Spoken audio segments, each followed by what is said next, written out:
5 জন 10 জন 15 জন 25 জন 50 জন নামাজ পড়লেই সেই জায়গাটা ওয়াকফের হয়ে যাবে বলেননি উনি। আমরা বলেছি আপনার অধিকার নেই, মুখ্যমন্ত্রী বলেছেন 2/3 মেজরিটি দরকার। ক্লিয়ার লেখা আছে, এটা পরিষ্কার বলা আছে যে আপনার সিম্পল মেজরিটি হলেই পাস হয়ে যাবে, সিম্পল মেজরিটি হলেই। Waqf amendment bill 2024 ordinary bill, not constitutional amendment bill. It's need only simple majority, no need 2/3 majority. মুখ্যমন্ত্রী পুরো মিথ্যে কথা, কালকে আমরা বনগাঁয় ছিলাম, সুযোগটাকে নিয়ে এখানে সমস্ত অসত্য কথা বলে গেছেন। 20 মিনিটের জায়গায় 42 মিনিট বলতে দিয়েছে, লাইভ সম্প্রচারিত করে রাজনীতি করেছে। স্পিকার পার্টির একজন ক্যাডার হিসেবে কাজ করছেন এবং তিনি হাউসকে বলছেন 2/3 মেজরিটি দরকার।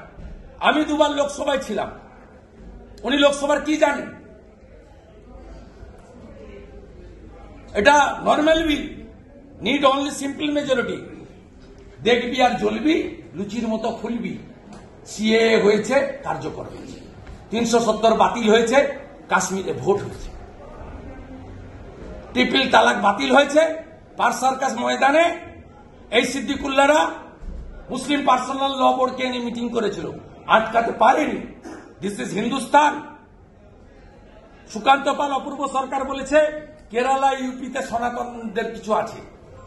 আমরা ন্যাশনাল অ্যাক্ট দাবি করি।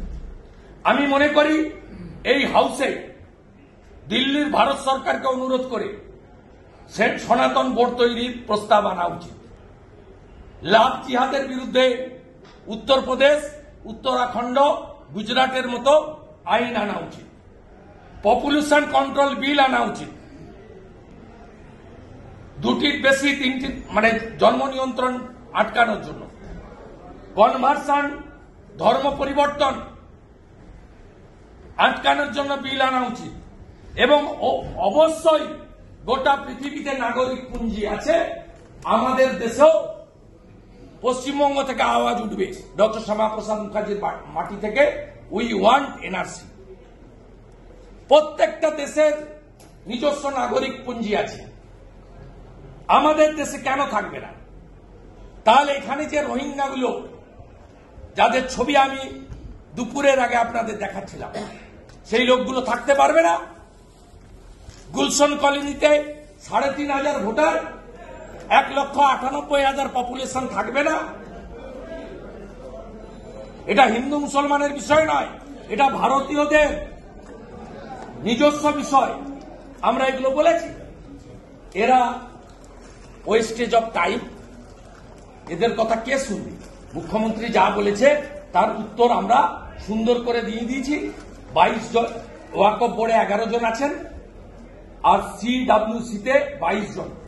এখানে মাত্র 2 জন করে অমুসলিম প্রতিনিধির কথা বলা হয়েছে, মেজরিটি মুসলিম। মুখ্যমন্ত্রী বলেছেন স্টেক হোল্ডারদের ডাকে। মুখ্যমন্ত্রী সংখ্যালঘু কল্যাণের অতিরিক্ত সচিব জনাব এম এনাউর রহমান, সিও জনাব মোহাম্মদ আহসান আলী লখনৌতে 24/7/2023 আর দিল্লিতে 7/11/2023 মিটিং অ্যাটেন্ড করেছেন। 4টের মধ্যে 2টো meeting. No input, no comment in resolution, মিনিটসে কোনো বক্তব্য নেই। বাজার মাতানো আর মুসলমান ভোটকে, এমনিতে তো মোর দ্যান মেজরিটি মুসলিম ভোট পেয়েছেন। মালদা, উত্তর দিনাজপুর, মুর্শিদাবাদে অল্প কিছু এদিক ওদিক হয়েছে, সেইটাকে ফিরিয়ে এনে মুসলিম ভোটটাকে 100তে 100 করতে চান। এই মুখ্যমন্ত্রী সিএএ কে এনআরসি বলে আগুন লাগিয়েছিলেন বাংলায়। এই মুখ্যমন্ত্রী শ্যামবাজার থেকে স্মৃতির মোড় এনে এই সিদ্দিকুল্লাহ মাদ্রাসার বাচ্চাদের নামিয়ে প্রথম বর্ধমানে বাসে আগুন লাগিয়েছিলেন। আমরা এর বিরোধিতা করি এবং আমরা মনে করি ভারত দ্বিজাতি তত্ত্বে ভারত ভাগ হয়েছিল। মুসলিমদের জন্য মোহাম্মদ আলী জিন্না তৈরি করেছিলেন পাকিস্তান, আর হিন্দুদের জন্য হয়েছিল ভারতবর্ষ, তাই হিন্দুস্তান। আমরা মনে করি 1947-এর 20 জুন এই বিধানসভা, যার নাম ছিল আইনসভা, ডক্টর শ্যামাপ্রসাদ মুখার্জির নেতৃত্বে জ্যোতিবাবুদের উপস্থিতিতে 58 জন হিন্দু আইনসভার এমএলএ তারা রেজুলেশন করে পশ্চিমবঙ্গকে ভারতের সঙ্গে রেখেছেন, আর বাকি অংশ পূর্ব পাকিস্তানে গেছে। সেদিনও সিদ্দিকুল্লাহ চৌধুরীর মতো 21 জন মুসলিম আইনসভার এমএলএ ভোট দিয়েছিল পাকিস্তান মুক্তির জন্য। ডক্টর শ্যামাপ্রসাদ মুখার্জিকে প্রণাম করি, জ্যোতিবাবুকে সম্মান করি। তারা যদি সেদিন না করতেন, আজকে বাংলাদেশের মতো আমাদের প্রত্যেকের অবস্থা হতো। মেয়েরা শাখা পলা পড়তে পারছে না, চিন্ময় প্রভু লইয়ার পাচ্ছে না, মাথার সিঁদুর দেওয়া যাচ্ছে না, গলার কণ্ঠি নেই, মাথায় টিকা টিকি শিখা কেটে ফেলতে হচ্ছে, ধুতি পরা বন্ধ করে দিতে হয়েছে। হিন্দু ছেলেমেয়েরা কলেজ ইউনিভার্সিটি স্কুলে যেতে পারছে না,